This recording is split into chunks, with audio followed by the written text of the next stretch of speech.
Hindi na kinwestiyon ng depensa ang state witness na si Henry Alcantara o ang dating district engineer ng DPWH sa Bulacan. Ayon sa prosekusyon, may tuturing na strategic ang hindi pag-cross-examine kay Alcantara.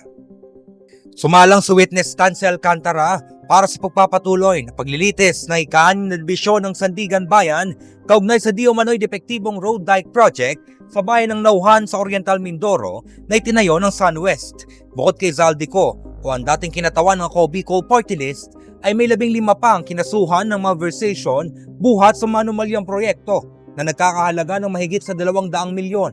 Tinutulan ni Carlo Luis Moro o ang abogado ng dating DPWH District Engineer ng Mimaropa na si Gerald Pacanan kapag testigo ni Alcantara. Si Pacanan ang nangasiwa sa pagtatayo ng nasabing proyekto. Ayon kay Moro, may tuturing na walang kaugnayan si Alcantara sa kaso dahil nangyari ito sa Oriental Mindoro at hindi sa Bulacan, kung saan nanilbihan ang nasabing testigo bilang dating district engineer. Sinagot naman yan ng prosecutor na si Cyril Merioles.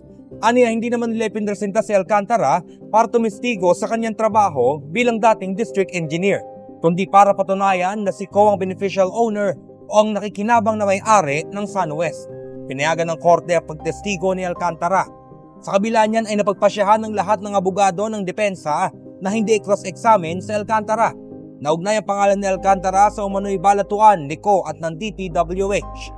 Ayon sa dating DPWH Undersecretary na si Roberto Bernardo, nagbigay umano si Ko sa kanya ng balato na nagkakahalaga ng 130 milyon na pinadaan mula kay Alcantara at Pacanan.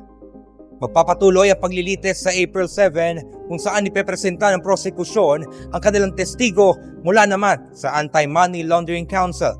At yan ang pinakauling kaganapan mula rito sa Sandigan Bayan, lungsod ng Quezon. Ako si John Eric Mendoza, nag-uulat para sa Inquirer.